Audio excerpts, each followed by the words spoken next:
quisiera hacer la base de la clase en función ¿cuál es el esquema general que deben tener valorar un paciente con valvulopatías? ¿No? Este esquema tienen que ponérselo de hecho de valvulopatía cuando tiene síntomas. Ya casi con todos los grupos, creo que todos los cardiólogos hemos dejado zanjado desde semiología que los síntomas cardiovasculares son disnea, dolor torácico, edemas, mareos y síncope, ¿no? Fatiga muscular, palpitaciones y cianosis. Entonces, si alguno de estos síntomas se asocia a la auscultación de un soplo cardíaco, yo debo sospechar que estoy frente a una valvulopatía. Entonces, cuando yo tengo sospecha de valvulopatía, en base a los síntomas relacionados a la enfermedad cardíaca valvular, ¿no? Debo de iniciar una evaluación clínica, estudio de biomarcadores, test de estrés en pacientes asintomáticos. ¿Ya? Muy bien.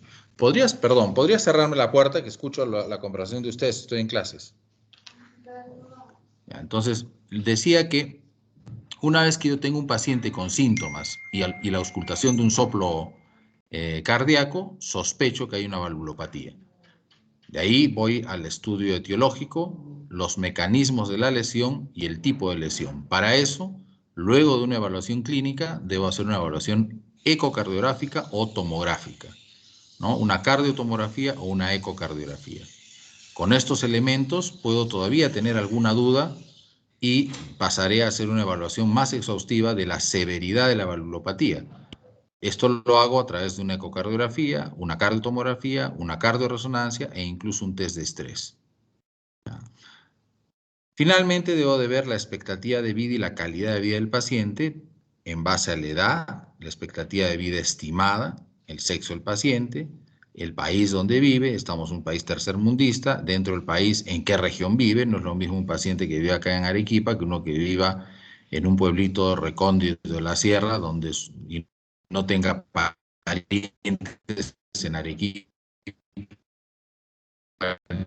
en Lima, qué condiciones de ayuda podemos darle a esta persona, hasta cuándo puede estimar, ¿no?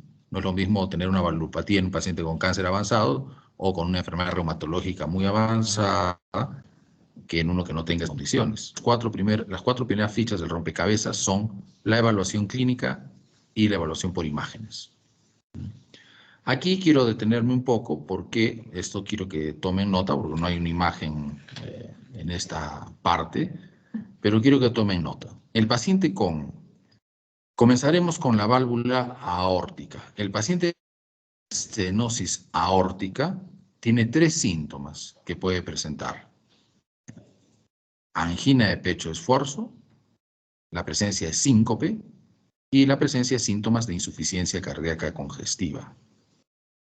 El paciente que tiene angina de pecho tiene una tasa de supervivencia de 50% a 5 años.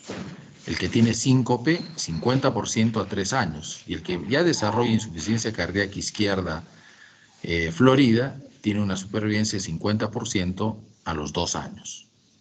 Entonces, si yo tengo cualquiera de estos síntomas y el paciente tiene un soplo sistólico y eyectivo aórtico en el foco aórtico irradiado a focos carotídeos, debo sospechar en estenosis aórtica. La insuficiencia aórtica, en cambio, es una valvulopatía que se manifiesta más por disnea, un poco menos por dolor.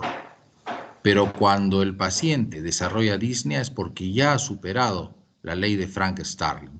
Recuerden que la sobrecarga de volumen que va a generar una insuficiencia aórtica hace de que el ventrículo, para mejorar sus condiciones contráctiles, se estire un poquito la fibra contráctil.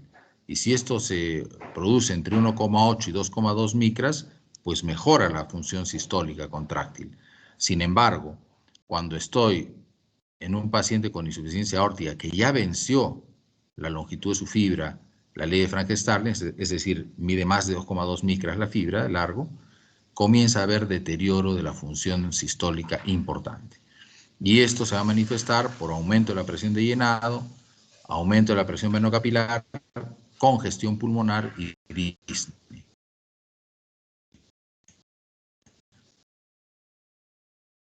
Que no tenga síntomas, pero que tenga un soplo de escape sigmoideo aórtico, puedo sospechar en una insuficiencia aórtica también a través de los signos periféricos, ¿no?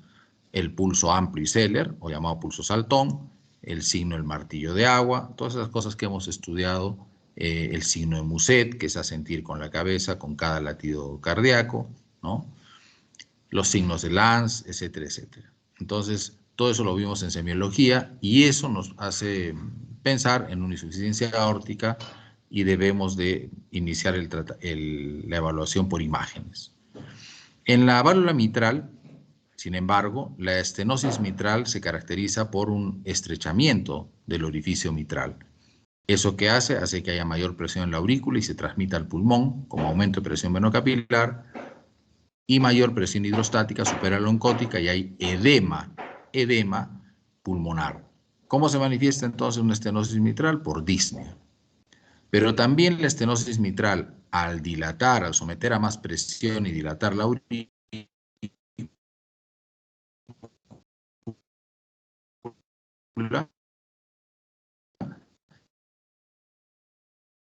con palpitaciones, además de la disnea, gestaciones de un accidente cerebrovascular isquémico.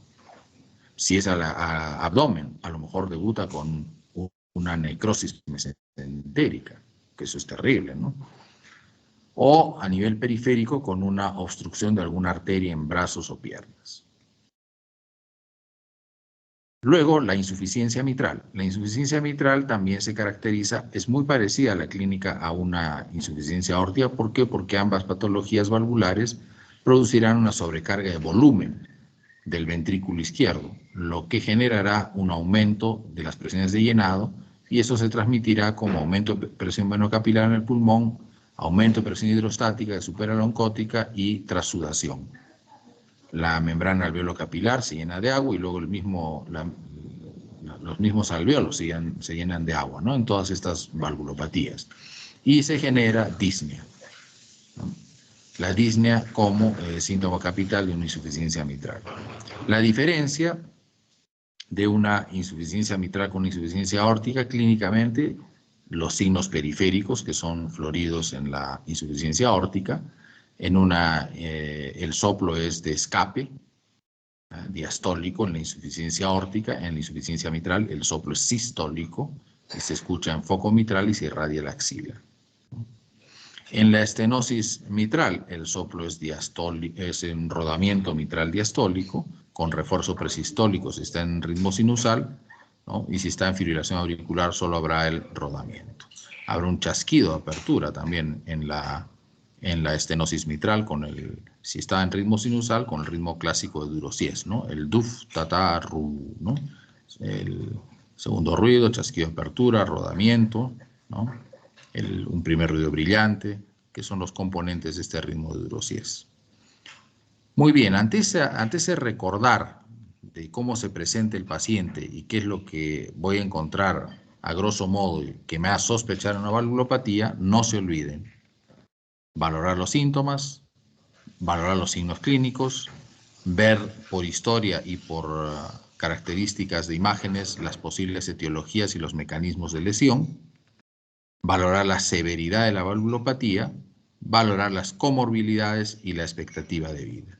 Con todo ello, recién hacen la consulta al médico general, que en este caso ustedes van a salir de médicos generales, a el cardiólogo y al equipo de evaluación cardíaca, ¿no?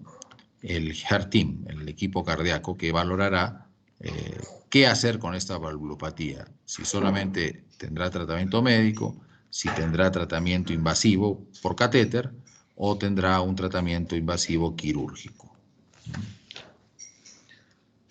Obviamente, la evaluación por imágenes de severidad y de etiología y mecanismos de lesión también las hará el cardiólogo especializado en imágenes con un estudio ecocardiográfico, cardiotomográfico o por cardioresonancia.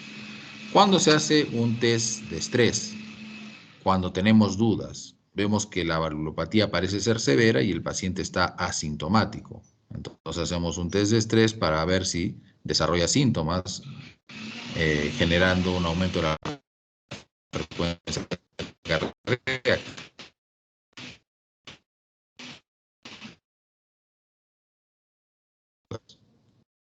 Al revés, puede haber pacientes situadas. Sin embargo, cuando se somete al paciente, en las imágenes podemos ver que el paciente desarrolla mayores gradientes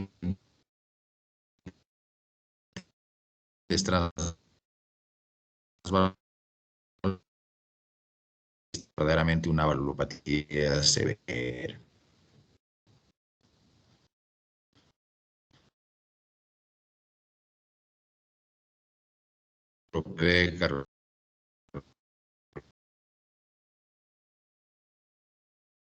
Práctico en el sentido del tratamiento más adecuado. Muy bien, vamos a ver los algoritmos por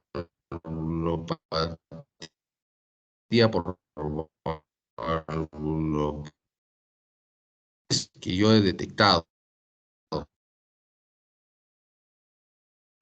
que no. Tengo un crecimiento significativo de la aorta ascendente, esto será muy importante para que el paciente sea inducido a tratarse quirúrgicamente. Recordemos que el hecho de que haya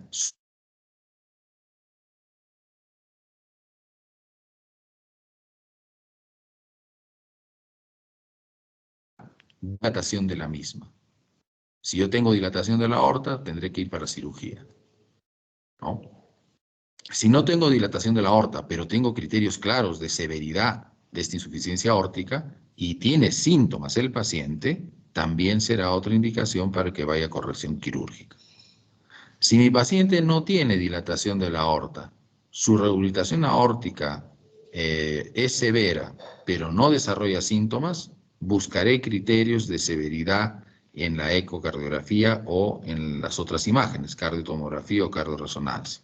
Si la fracción de eyección es menor o igual a 50%, o el diámetro sistólico final del ventrículo izquierdo es mayor a 50 milímetros, o si es indexado mayor a 25 milímetros por metro cuadrado, pasaré a ofertar un tratamiento quirúrgico, porque en estos casos, en los 4 escenarios que he mencionado, el tratamiento quirúrgico prolongará la vida del paciente y será muy beneficioso para él. Si no existen estos 4 criterios, tendré o 5 años dependiendo de los ecocardiográficos de severidad, solo para que sepan que las cosas están bastante claras.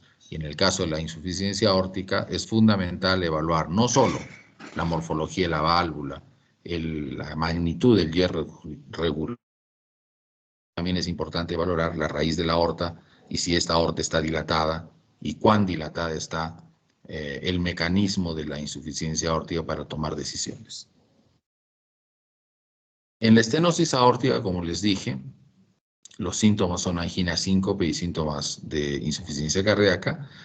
Es fundamental en la estenosis aórtica valorar al paciente, yo diría desde antes del desarrollo de los síntomas, si es que escuchamos un soplo sistólico en el foco aórtico. Porque, como han escuchado hace un momento, la presencia de síntomas ya tiene un muy mal pronóstico, tanto a 5, a 3 como a 2 años. Si la sospecha es fuerte, procederé a hacer una valoración ecocardiográfica. En esa valoración ecocardiográfica valoraré fundamentalmente el gradiente de la válvula aórtica, la velocidad máxima con la que sale el jet por la aorta. Si la velocidad máxima es de más de 4 metros por segundo y el gradiente promedio, medio, transaórtico es más de 40 milímetros de mercurio, mayor o igual a 40, y el estado de flujo es alto, ese paciente tiene una estenosis severa, ¿no? Es importante saber de que hay pacientes que tienen estenosis aórtica severa y sin embargo tienen baja velocidad y un bajo gradiente. Y eso es porque están acompañados de un tamaño reducido de la cavidad ventricular, producto de la hipertrofia que se ha desarrollado para combatir ese gradiente grande que genera la estenosis aórtica, ¿no? En cuyo caso Si hay un gradiente, si hay un bajo flujo, va a generar una falsa reducción de los gradientes. Si yo aumento esas condiciones de flujo, se va a manifestar un mayor gradiente y el paciente podremos definirlo como portador de una estenosis aórtica severa. Para ello hay una serie de criterios que son los que están aquí en el algoritmo para definir si es una severa verdadera, es una falsa severa o es una falsa moderada, ¿no? Hay otros criterios adicionales a la ecocardiografía, como en la tomografía la presencia de calcificaciones en la aorta y en la resonancia magnética la presencia de captación por el miocardio de gadolinium, lo cual nos indica que hay fibrosis y esto también nos da mal pronóstico. Realmente en esta parte yo pensé que iban a ser más agresivos los cambios en el algoritmo, considerando en los lugares donde haya resonancia la presencia de fibrosis miocárdica, pero todavía no lo han tomado y parecen argumentarlo en el sentido de que todavía no está muy difundida la resonancia en muchos lugares, ¿no? Más fácil es de que haya ecocardiografías y cardiotomografías.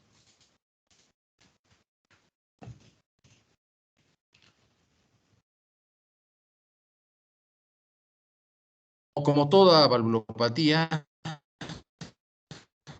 igual que si hay síntomas, ¿no? Esto se asocia, ¿no? Una afectación y si el paciente tiene además de riesgo de cardiocirugía muy altos, el paciente sería mejor someterlo a un reemplazo valvular aórtico por catéter. Eso se llama TAVI. Sin embargo, si el paciente tiene buenas condiciones, las comorbilidades no son importantes, el reemplazo de la válvula a pecho abierto, cirugía, sería el indicado, ¿no? Si el paciente no tiene indicadores de pronóstico adverso, ¿ya?, y su riesgo del procedimiento es bajo, o tiene, perdón, un riesgo de procedimiento alto, tendría que reevaluar al paciente cada 6 meses y ver qué posibilidades tiene a futuro, ¿no? Pero como comprenderán, es muy importante ver, se trata de una cirugía cardíaca, ¿no? Ver las condiciones de comorbilidades del paciente, es decir, no solo estenosis aórtica, si además tiene enfermedades pulmonares, enfermedades neurológicas, enfermedades sistémicas, antes de tomar la decisión de cambiar esa válvula. En el caso de la insuficiencia mitral, hay un dicho, un adagio que dijo uno de los expertos en valvulopatías en el Congreso, y es de que insuficiencia mitral no es lo mismo que insuficiencia mitral. ¿Qué quiso decir con eso? Que cada insuficiencia mitral debe ser bien estudiada porque pueden tener factores de diagnóstico y factores de pronóstico muy diferentes. Llamábamos regurgitación mitral primaria, aquella donde la válvula mitral o el aparato valvular mitral, que está formado por cuerdas tendíneas, velos, anillo, ¿no?, inclusive músculos papilares, está dañado. Y llamamos regurgitación mitral secundaria cuando es una enfermedad del músculo ventricular, del músculo auricular, que hacen que haya una mala arquitectura de la válvula sin dañarla en su estructura, ¿no? Al estar dilatado el ventrículo, habrá una mala coaptación. Esto también ayudará a que se dilate el anillo mitral y se generará una insuficiencia mitral, en este caso llamada secundaria. Entonces queda claro, primario con daño del aparato valvular directo. Secundario es una insuficiencia funcional por una dilatación del músculo ventricular o una dilatación del músculo auricular. La forma de evaluar, tenemos varios criterios que se los paso aquí para que si el que le interese pues lo pueda también aprender con calma, pero aquí esto es más para especialistas, ¿no? Lo que nos interesa de ustedes es de que sepan reconocer una insuficiencia mitral clínicamente. Si el paciente tiene Disney, tiene un soplo de insuficiencia mitral en foco mitral irradiado axila y que aumenta en la posexpiración, ustedes deben sospechar de que ese paciente tiene la válvula mitral insuficiente y deben derivarlo para que el especialista haga todo esto, ¿no? Como ustedes tienen que saber qué es lo que va a hacer el especialista, por eso es que les presentamos estos algoritmos para que ustedes no sepan, perdón, para que ustedes sepan que están enviando y por qué están enviando al paciente, ¿no? Y no sean derivadores ciegos de una patología, ¿no? El manejo de una insuficiencia mitral primaria también dependerá si tengo o no síntomas. Si tengo síntomas, igual que en los otros casos, juzgaré mi riesgo operatorio. Y este riesgo operatorio, si es un riesgo muy alto, ¿eh?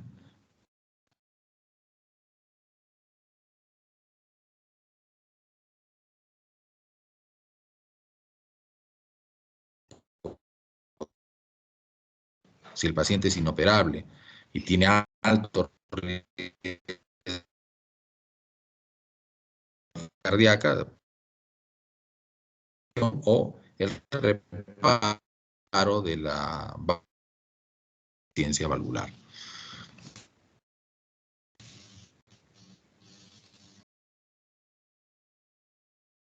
El paciente no tenga riesgo quirúrgico, le ofertaremos la posibilidad de una cirugía de la válvula. Si el paciente no tiene síntomas, pero ya tiene consecuencias de sobrecarga de volumen crónica, es decir, una fracción de eyección mayor o igual a 40 milímetros, significa que ese paciente está deteriorando su ventrículo, aunque no tenga síntomas. A lo mejor el paciente ni tiene síntomas, ni tiene crisis de la sobrecarga de volumen, pero tiene fibrilación auricular reciente o tiene una hipertensión pulmonar. Si esto es así, esas dos situaciones de gravedad también nos impulsarán a hacer un reparo quirúrgico de la válvula mitral. Sin embargo, si el paciente tampoco tiene fibrilación ni hipertensión pulmonar, ¿no? Deberé valorar si la reparación probable eh, o la probabilidad es alta de que la reparación sea durable. Si tiene un riesgo quirúrgico bajo y la aurícula izquierda está dilatada, también podré ofertar un reparo valvular mitral quirúrgico. Cada año, 3 años o 5 años, dependiendo de los hallazgos que tenga. Entonces, como verán, los criterios casi siempre son los mismos. Si hay o no síntomas, si hay consecuencias de gravedad, ¿no? En la misma valvulopatía, si hay consecuencias de sobrecargas de volumen en el caso de las insuficiencias, con ventrículos dilatados y con baja fracción de eyección, y si estas se asocian por ejemplo, a fibrilación auricular o hipertensión pulmonar, serán criterios que me impulsen a apurar un tratamiento invasivo del paciente. Con la resucitación mitral secundaria, ya habíamos dicho que es secundaria cuando se genera una insuficiencia mitral, mejoramiento de la insuficiencia cardíaca, que de lo que se trata es de guidelines, dirigido por guidelines, o resincronización. ¿Qué es la resincronización? Se pone un marcapaso donde los ventrículos comiencen otra vez a trabajar sincrónicamente. Eso hace de que haya menos deformidad en la válvula y por lo tanto menos insuficiencia mitral funcional.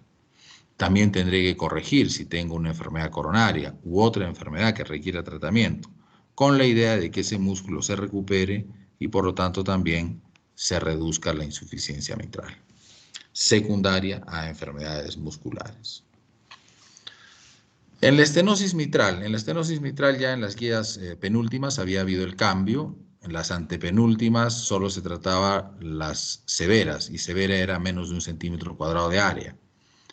Hoy por hoy, la estenosis mitral, diría yo en el adulto, es 99% secundaria a una valvulopatía reumática.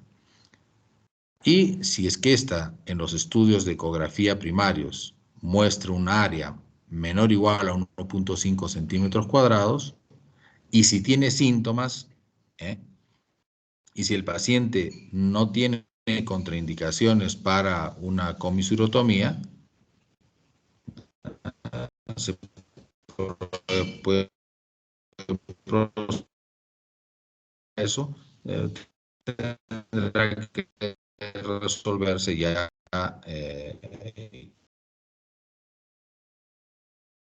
Tiene constante descompensación hemodinámica, se atiende a la hipotensión y tiene alto riesgo de embolismo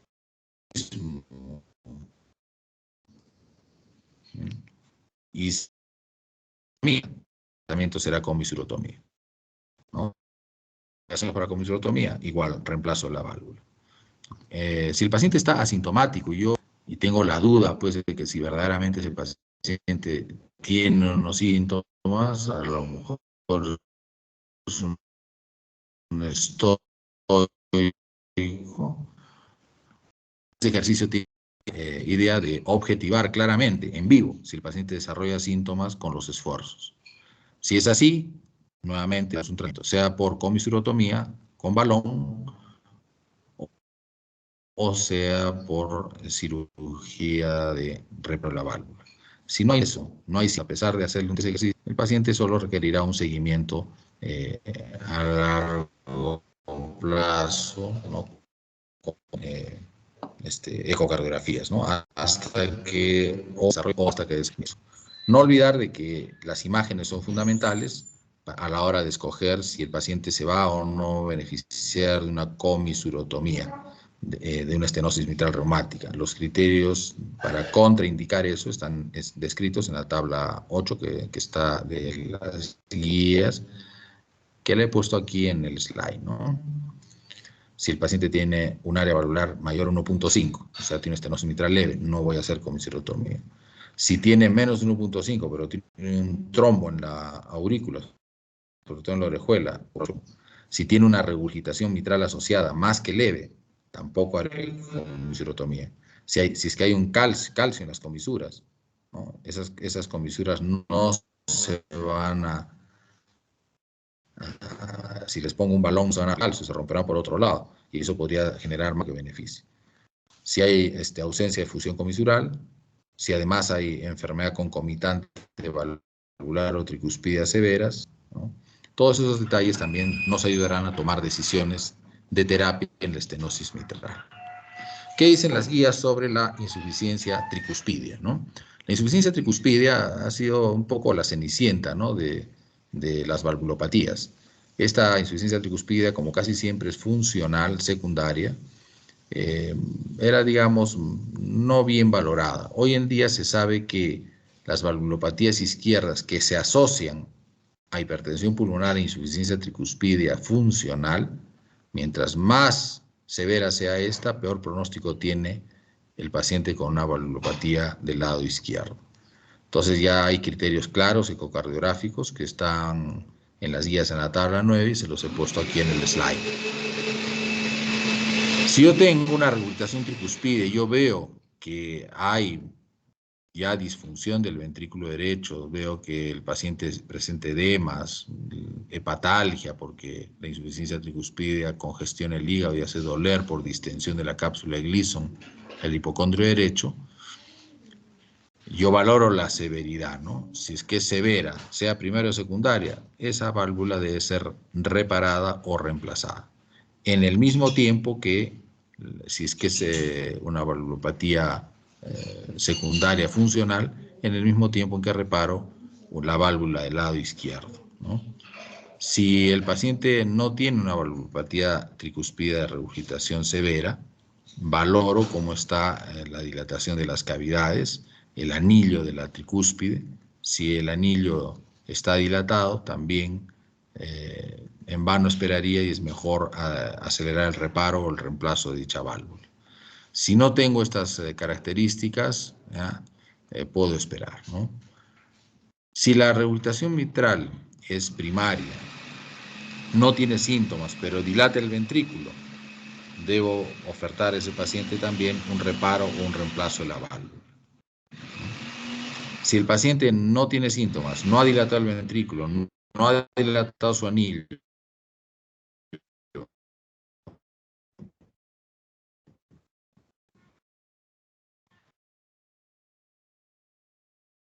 3 o 5 años, dependiendo de las características. Esto es un poco lo que ha salido en estas guías de valopatías del 2021. Termina, digamos, esta revisión con la terapia antitrombótica para prótesis. ¿Por qué doy este slide al final? Porque es probable que ustedes como médicos generales se encuentren pacientes que tienen una prótesis valvular. Cuando la prótesis es mecánica, la indicación de antagonistas de la vitamina K como la warfarina de por vida es una indicación clase 1. O sea, ahí no hay duda. No pretendan dar los nuevos anticoagulantes orales a pacientes que tienen una válvula cardíaca mecánica. Estos requieren anticoagulación.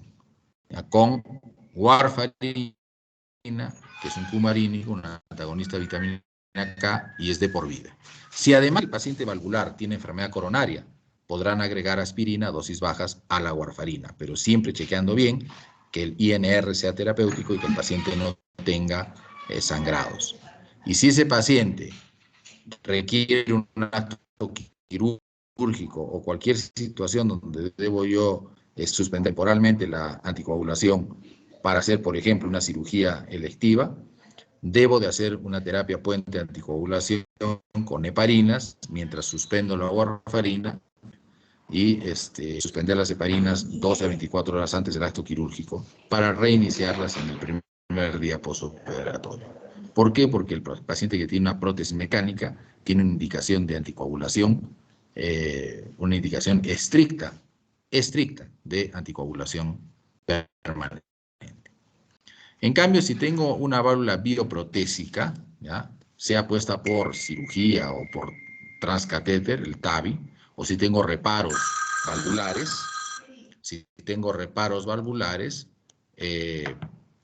puedo proceder a dar solamente anticoagulación durante los 3 primeros meses, ¿no? Con los nuevos anticoagulantes orales o con warfarina.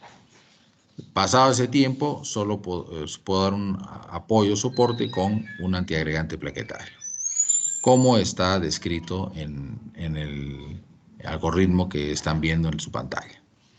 Muy bien, espero que con esto tengan ya una visión clara. Como resumen, antes de pasar a reanimación cardiopulmonar, quiero decirles y regresar brevemente a la primera.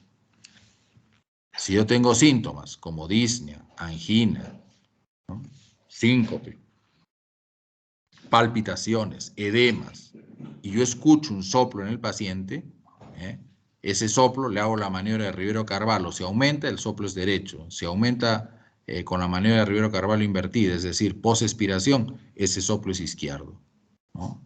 Si el soplo es sistólico y en foco aórtico, sospecharé una estenosis aórtica. Si el soplo es sistólico en foco mitral o lo sistólico no respeta la contracción isovolumétrica, sospecharé en insuficiencia mitral. Si hay un soplo diastólico de rodamiento mitral con chasquido de apertura, el primer ruido brillante, sospecharé en estenosis mitral. Si tengo un soplo diastólico aspirativo, proto-meso-diastólico, sobre todo en foco aórtico accesorio, sospecharé en insuficiencia de la válvula aórtica. Bien, ante esa sospecha, ¿qué debo hacer? Debo enviar al paciente a una ecocardiografía o a una cardiotomografía o una cardioresonancia. ¿Para qué? Para valorar la etiología, los mecanismos de lesión, la severidad de la lesión.